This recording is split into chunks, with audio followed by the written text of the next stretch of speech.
안녕하십니까. 오늘은 육신적 신앙인이 되는 비결이라는 제목으로 말씀을 나누겠습니다.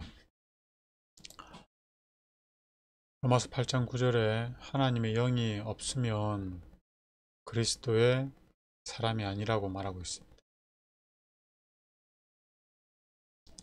성경은 하나님을 믿는 사람을 크게 두 부류로 나누고 있습니다. 성령의 인도함을 받는 영적인 사람과 육신의 정욕을 따라 사는 육신적인 사람, 육신에 속한 사람으로 분류하고 있죠. 이 두 부류의 가장 큰 차이점은 하나님의 말씀에 대한 반응입니다. 즉 하나님의 율법에 순종하는가 불순종하는가입니다. 먼저 육신에 속한 사람을 설명하고 있는 말씀들을 살펴보겠습니다. 이미 앞서 살펴봤던 거기 때문에 다 읽지는 않고요. 고린도전서 3장에 보면 바울이 고린도 교회에서 아직도 당파를 나눠서 시기와 분쟁 속에 있는 그들을 향해서 육에 속한 사람이라고 말하죠. 가장 마지막 절인 4절을 세번역 성경은 육에 속한 사람이 아니고 무엇이겠냐라고 반문합니다.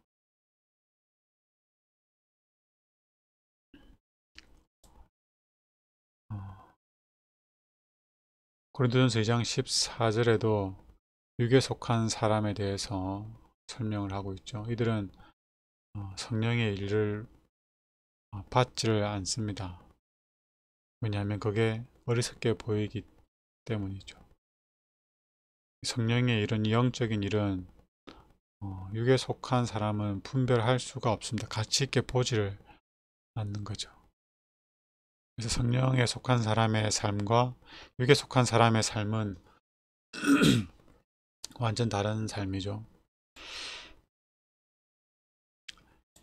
이 성령의 인도함을 받는 사람과 육에 속한 사람의 가장 큰 차이점이 순종과 불순종이라고 했는데요.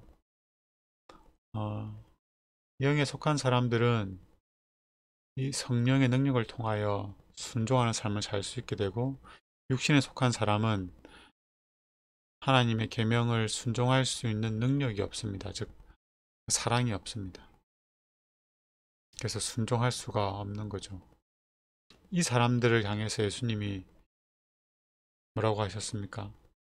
비록 하나님을 믿노라 하고 교회를 위하여 많은 봉사를 하지만 이 육신에 속한 사람들을 향해서 예수님은 알지 못한다고 말씀하셨습니다. 이것도 앞서 다 살펴봤던 내용이기 때문에 다 읽지 않겠습니다.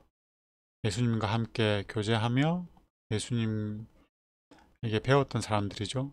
근데 그들을 예수님이 알지 못한다고 했습니다.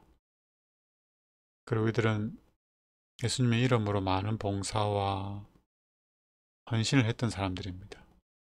이들을 향해서도 예수님은 알지 못한다고 했지요. 그리고 진리를 알고 또 재림을 고대하며 기다렸던 사람들입니다. 열처녀의 비유에 나오는 말씀이죠. 어리석은 처녀, 미련한 처녀 5을 향해서 예수님이 알지 못한다고 했습니다. 이들은 육에 속한 사람이었습니다. 즉 성령의 결핍으로 말미암아 하나님의 말씀대로 살지 못했던 사람들입니다. 왜 육에 속한 사람들은 하나님 말씀에 순종하지 못하고 성령의 인도함을 받는 사람들은 순종할 수 있을까요? 로마서 8장에서 저희들이 한번 살펴봤던 것 같습니다. 제가 천천히 읽겠습니다. 그러므로 이제 예수 그리스도 안에 있는 자에게는 결코 정죄함이 없나니 예수님 안에 있으면 죄인이다 라고 선언되지 않고 의인이다 라고 선언되죠. 칭이라고 하지 않습니까? 이는 그리스도 예수 안에 있는 생명의 성령의 법이 죄와 사망의 법에서 너를 해방하였습니다. 율법이 육신으로 말미암아 연약하여 할 수 없는 그것을 하나님은 하시나니 곧 죄로 말미암아 자기 아들을 죄 있는 육신의 모양으로 보내어 육신의 죄를 정하사 육신을 따르지 않고 그 영을 따라 행하는 우리에게 율법의 요구가 이루어지게 하려 하심이니라. 하나님께서 우리에게 율법을 순종할 수 있도록 하기 위해서 예수님을 이 땅에 보내시고 십자가에 내어주셨고 또 그 성령을 통하여 우리 마음에 하나님의 법을 새겨 주시겠다고 하셨습니다. 그렇게 하여 율법의 요구가 이루어지게 하시겠다고 약속하셨죠. 계속 읽겠습니다. 육신을 따르는 자는 육신의 일을, 영을 따르는 자는 영의 일을 생각하나니 육신의 생각은 사망이고 영의 생각은 생명과 평안이니라. 육신의 생각은 하나님과 원수가 되나니 이는 하나님의 법에 굴복하지 아니할 뿐 아니라 할 수도 없음이라. 육신에 있는 자들은 하나님을 기쁘시게 할 수 없느니라. 만일 너희 속에 하나님의 영이 거하시면 너희가 육에 있지 아니하고 영에 있나니 누구든지 그리스도의 영이 없으면 그리스도의 사람이 아니라. 육에 속한 자는 하나님의 법에 굴복하지 아니할 뿐 아니라 하나님의 법을 순종할 수도 없다고 말하고 있습니다. 하나님의 법을 순종하려면 하나님의 법과 조화되어야 됩니다. 하나님의 법은 거룩하고 의롭고 선하죠. 그래서 그 법을 순종하려면 우리 존재가 거룩하고 의롭고 선해져야 됩니다. 육에 속한 사람은 생각조차도 선하지 못하고 의롭지 못하고 거룩하지 못합니다. 그래서 이 율법을 순종할 수가 없는 거죠.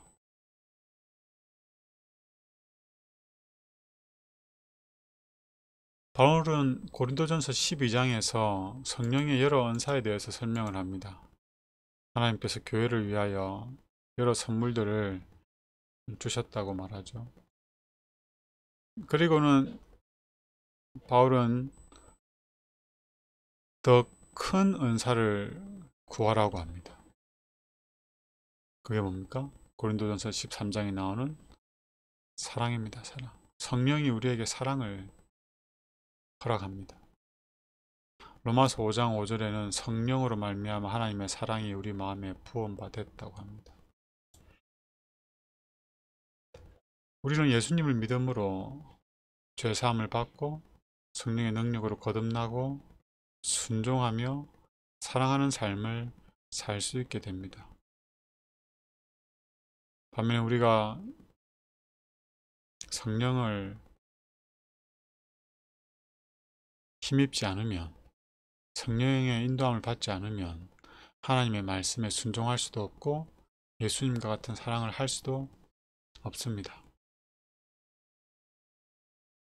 이렇게 중요한 성령이 왜 우리에게는 부재한 것일까요? 왜 우리는 성령의 결핍으로 어려움을 당하는 것일까요? 우리는 왜 육신적인 신앙인으로 살아가는 것일까요? 우리는 왜 성령을 필요로 하지 않는 것일까요? 누가 성령을 간구하겠습니까? 설교를 들었다고 성령을 간구하지는 않을 겁니다. 정말 성령이 필요한 사람만이 성령을 간구하게 될 겁니다. 우리는 왜 육신적인 신앙인으로 살아가며 성령을 필요로 하지 않는 것입니까? 그것은 하나님을 믿지 않기 때문입니다. 하나님을 의지하지 않기 때문입니다. 하나님을 필요로 하지 않기 때문입니다. 그럼 누구를 믿고 누구를 의지하며 살아가는 것입니까? 바로 자신을 믿고 자신을 의지하며 살아갑니다. 혹은 이 세상의 것들을 믿고 세상의 것들을 의지하며 살아갑니다. 하나님을 의지하지 않고 자신을 의지하며 살아갔던 대표적인 존재가 사탄이죠. 우리와 꼭 닮은 존재입니다. 우리의 아비니까요. 하나님을 필요로 하고 하나님을 의지하고 하나님을 믿는 사람은 하나님의 자리에 앉으려고 하지 않습니다. 하나님처럼 되려고, 하나님의 경배를 자신이 대신 받으려고 하지 않죠. 자신을 높이지를 않습니다. 그러나 사탄은 하나님과 같이 되고 싶어 했어요. 그 말인즉슨 하나님의 그 높은 자리에, 경배받는 자리에, 높임을 받는 자리에 앉고 싶어 했습니다. 사탄은 하나님이 모든 피조물에게 경배를 받고 영광을 받으시는 것이 하나님의 성품에서 비롯된다는 것을 몰랐습니다. 사탄은 하나님의 높은 자리는 원했지만 하나님의 성품을 닮고자 하지는 않았죠.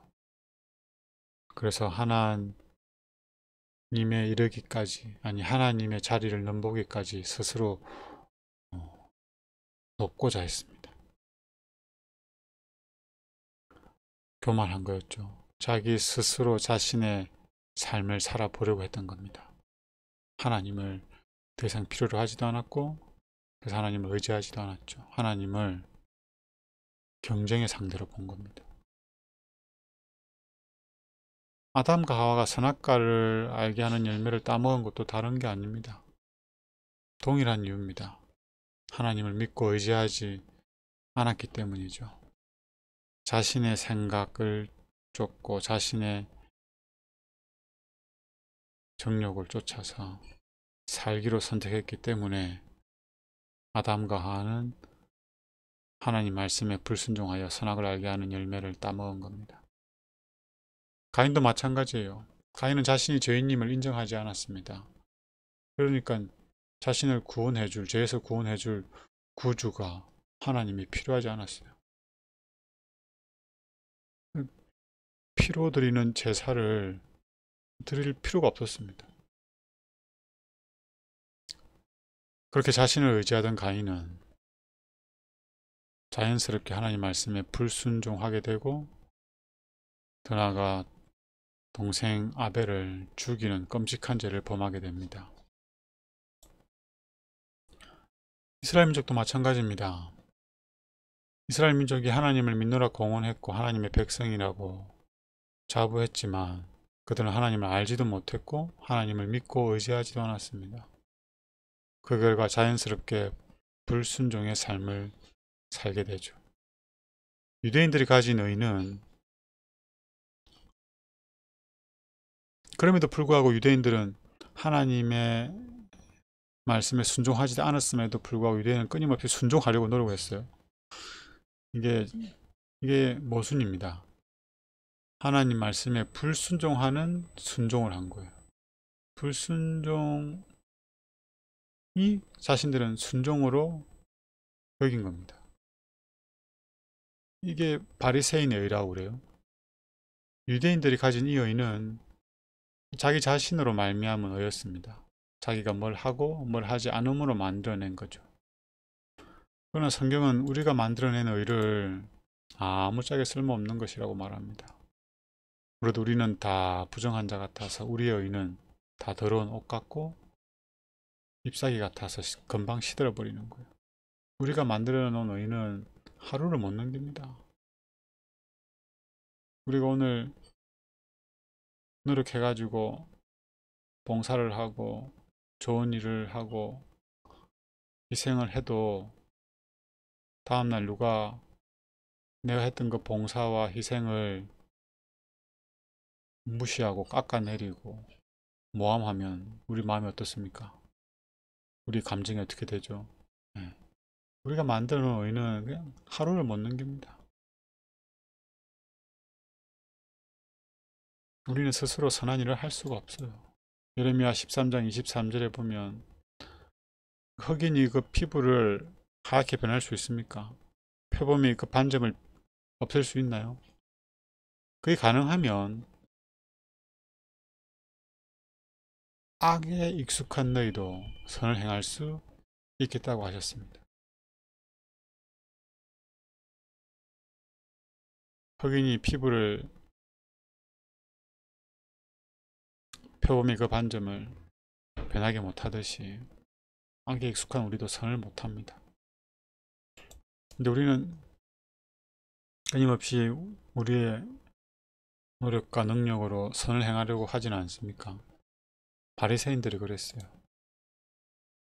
마태복음 5장 20절에 내가 너희에게 이르노니 너희 의가 서기관과 바리새인보다 더 낫지 못하면 천국에 못 간다고 했습니다. 바리새인들이 얼마나 율법을 철저하게 지키는 것처럼 살았습니까?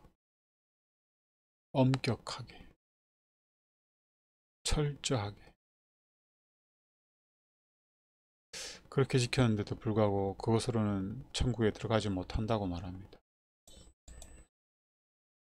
가래 뽑은 기별 1권에는 이런 말씀이 있습니다. 율법을 지킴으로써 자기 자신의 행위로 천국에 이르려고 노력하는 자는 불가능한 일을 시도하고 있는 것이다.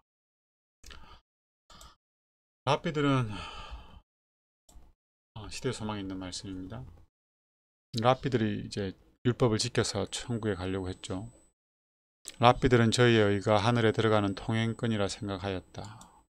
예수께서는 그 의가 불충분하며 가치없다고 선언했다. 외관적 의식과 진리에 대한 이론적인 지식이 바리새인의 의의 본질을 이루고 있었다. 랍비들은 율법을 지키는 자신의 노력으로 말미암아 거룩하여진다고 주장하였으나 실상은 의와 신앙을 분리시켰다. 의식의 준수에는 철저했어요. 바리새인들은 이 의식에 준수하는 것을 어렵게 된다고 생각했어요. 그렇지 않은데. 그리고 저희 생애는 어떻게 했어요? 부도덕하고 조속하였다. 이 의가 하나님을 믿는 신앙으로 말미암아 생겨나는 겁니다. 근데 이걸 분리해 놓은 거예요. 종교적인 의식에는 철저하면서 동시에 삶은 전혀 하나님의 뜻과 일치하지 않은 것이었습니다.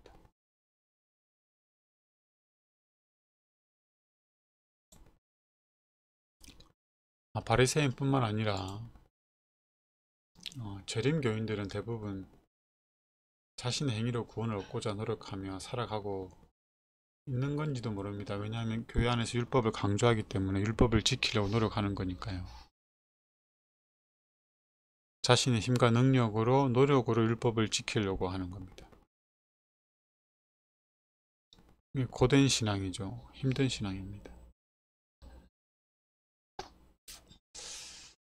우리가 만약 바리새인과 같이 우리의 능력과 노력으로 율법을 지키려고 한다면 사실 우리가 바로 육에 속한 신앙인입니다.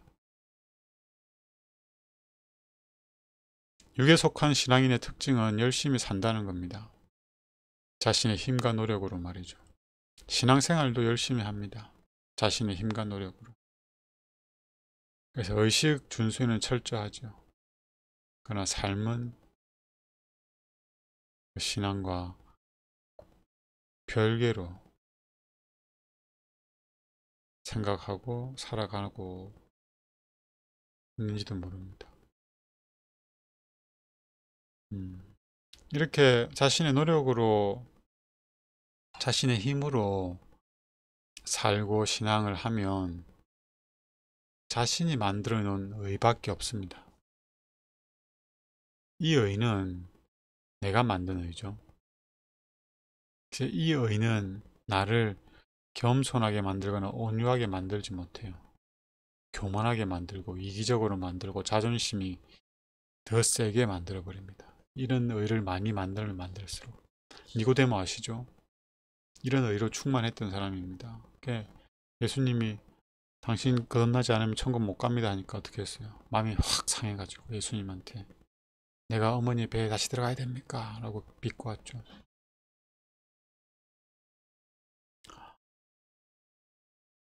이런 의를 가진 사람을 향해서 무시를 하거나 비난을 하면 못 참습니다. 우리의 반석이신 예수님 외에 다른 누군가를 의지하거나 다른 무언가를 의지하면 그 의지한 그 대상 때문에 우리는 넘어지거나 시련을 당하게 됩니다. 자신을 의지하면 자기 자신 때문에 어려움을 당하게 되고, 다른 사람을 의지하면 다른 사람 때문에 실망하거나 어려움을 당하게 되고, 이 세상 것들을 의지하게 되면 이 세상 것들 때문에 실망을 당하고 어려움을 당하게 됩니다.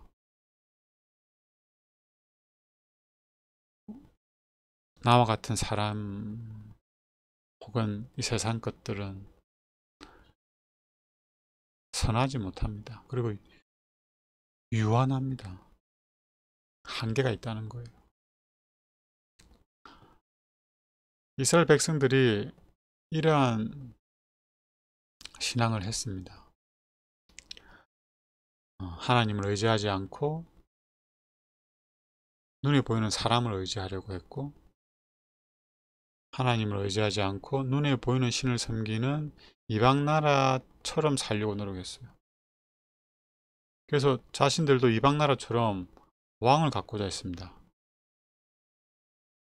멋있거든요. 멋있기도 하지만 자기와 똑같은 사람이 자신들의 지도자가 될 때 그들에게 요구되는 영적인 책임감, 영적인 의무감이 덜하기 때문에 그렇습니다. 쉽게 말해서 하나님을 자신들의 왕으로 삼으며 사는 건 너무 고상한 삶이었어요. 그들에게는. 너무 이렇게 죄책감을 느끼게 하는 그런 삶이었던 거죠. 근데 그 표준을 낮추는 거죠. 왕을 구함으로 말미암아 이방인들처럼 살려고 말이죠.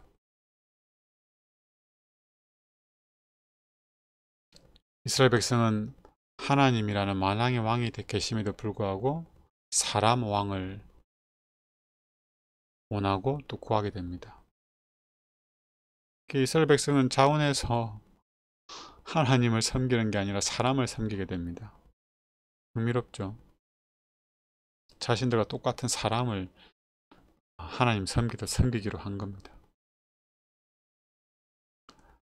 하지만 거의 대부분의 왕들이 백성들에게 더 나쁜 영향력을 끼쳤고, 그 결과 이스라엘이 남과 북으로 나뉘게 되죠. 그리고 이어지는 왕들이 하나님 앞에 불충성했습니다. 불순종했고 가증한 일을 많이 했죠. 자신들을 대표하는 왕이 그렇게 사니까 백성들은 어떻게 했습니까? 백성들도 그렇게 사는 거예요. 그 결과 북방 이스라엘과 남방 유다가 다 망하게 되죠. 하나님의 나라라고 공언했던 이 두 나라가 말이죠. 하나님께서는 이스라엘 백성들이 가나안에 들어가면 왕을 달라고 하실 것을 아셨을까요? 아셨습니다. 그래서 출애굽을 해서 가나안을 눈앞에 두고 있을 때 모세를 통하여 이스라엘 백성들에게 너희들이 왕을 세우게 될 때 이렇게 해라, 어떻게 해라, 이걸 다 알려주셨어요.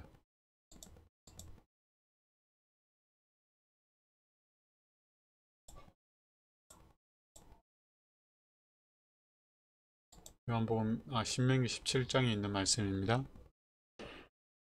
내가 내 하나님 여호와께서 내게 주시는 땅에 이르러 그 땅을 차지하고 거주할 때에 만일 우리도 우리 주 위에 모든 민족들과 같이 우리 위에 왕을 세워야겠다는 생각이 나거든. 우리 주위의 모든 민족들과 같이, 이방인들과 같이 왕을 세워야겠다는 생각이 들거든. 반드시 내 하나님 여호와께서 택하신 자를 내 위에 왕으로 세울 것이고, 내 위에 왕을 세우려면 내 형제 중에서 한 사람을 할 것이요 내 형제 아닌 타국인을 내 위에 세우지 말 것이며, 그는 뭘 많이 두지 말라고요? 병마를 많이 두지 말라고 했습니다. 왜요? 이스라엘 백성은 하나님을 의지하여 살아가야 했습니다. 왕도 마찬가지예요. 하나님을 의지하여 이 국정을 맡아야 했고 백성을 다스려야 했습니다. 근데 병마를 많이 두면 누구를 의지하게 될까요? 하나님을 의지하지 않고 군사력을 의지하게 되는 겁니다.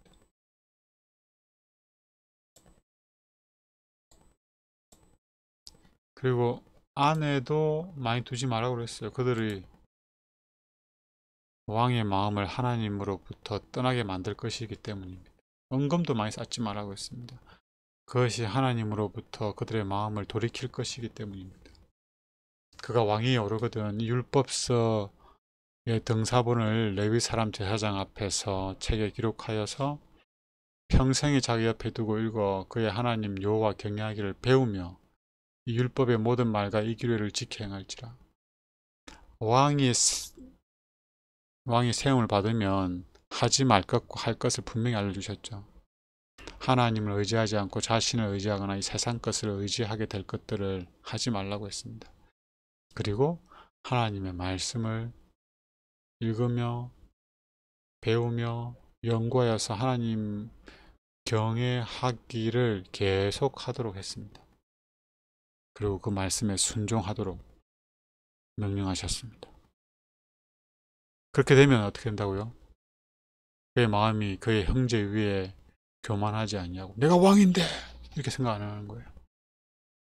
하나님 나라의 왕은 그 나라의 백성과 동일합니다. 동등합니다. 더 높다, 더 낫다, 이런 교만한 생각을 가질 수가 없는 거예요. 자기가 왕이 된 건 자기의 노력으로 된 게 아니라 하나님이 세우신 것이기 때문에 그렇습니다.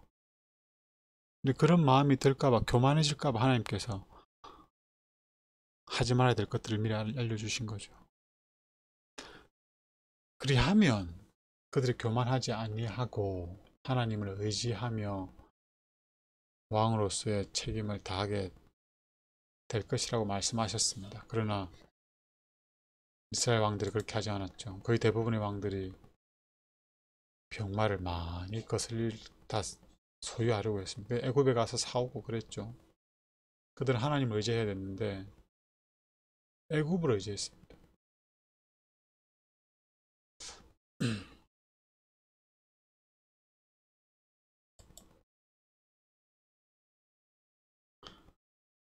그 대표적인 사람이 다윗입니다. 다윗.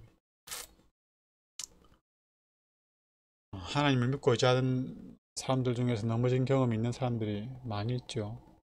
아브라함, 이삭, 야곱, 다윗, 솔로몬, 베드로. 그 중에서 오늘은 좀 다윗에 대해서 좀 살펴볼 텐데요.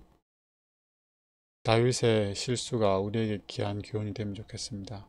다윗이 어떻게 하나님 앞에 죄를 짓게 되었는가. 그 전에 하나님의 마음과 일치하였던 그 다윗이 어떻게 하나님 의지하기를 잊어버리고 자신을 의지하며 교만하게 되어서 죄를 짓게 되었을까 생각해 보겠습니다. 그 해가 돌아왔다는 건 이제 봄이 됐다는 거예요. 이제 팔레스틴 지역은 이제 봄이 되면 전쟁을 했거든요. 원정을 나갔습니다. 출전할 때가 되매, 왕들이 출전할 때가 되매, 그러면 전쟁에 나가야죠. 다윗도. 다윗이 요압과 그에게 있는 그 부하들과 온 이스라엘 군대를 보내고 자기는 안 가고 이스라엘 군대만 보냅니다. 이제 암몬 자손하고 전쟁하기로 되어 있었거든요. 그들이 암몬 자손을 멸하고 랍바를 에워쌌고 다윗은 예루살렘에 그대로 있더라. 거의 이긴 전쟁이라고 확신했기 때문에 다윗이 자신은 출전하지 않았습니다.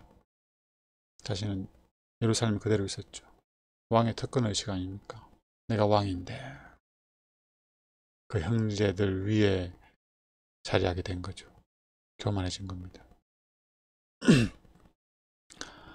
저녁 때 다윗이 그의 침상에서 일어나 왕궁 옥상에서 거닐다가 이제 밧세바를 발견하고 밧세바와 동침하게 되는 내용입니다.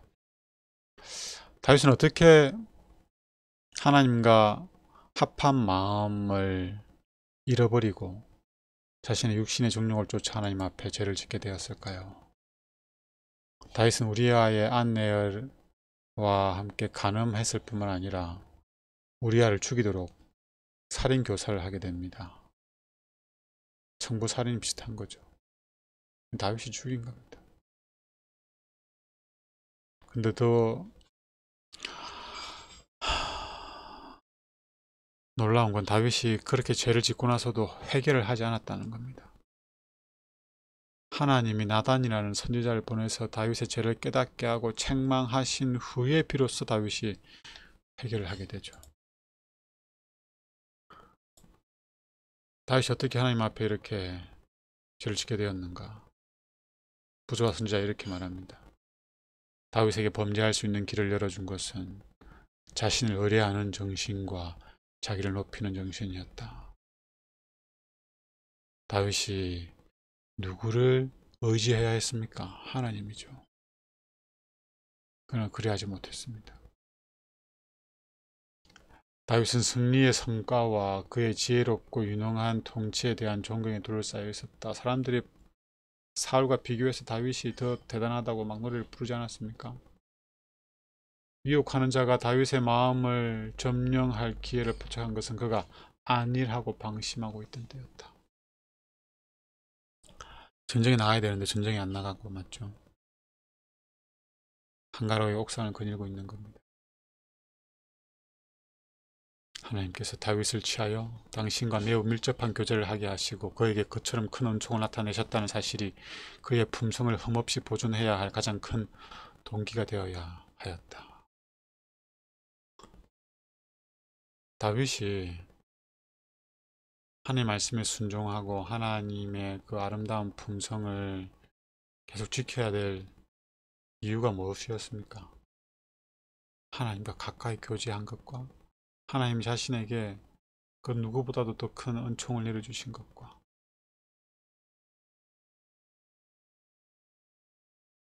그것이 바로 다윗이 하나님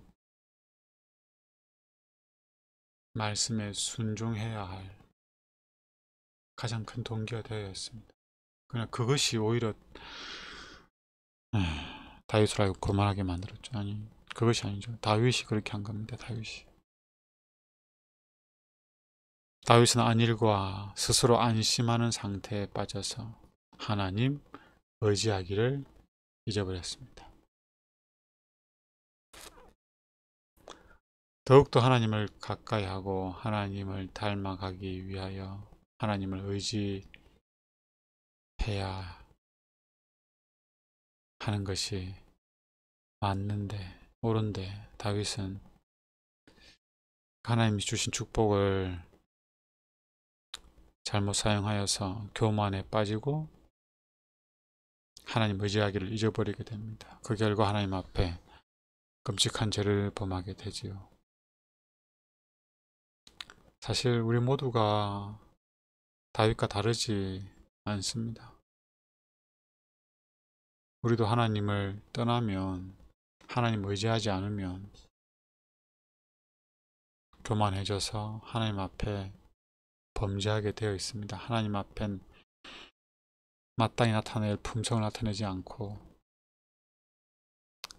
사탄의 품성을 나타낼 수가 있습니다.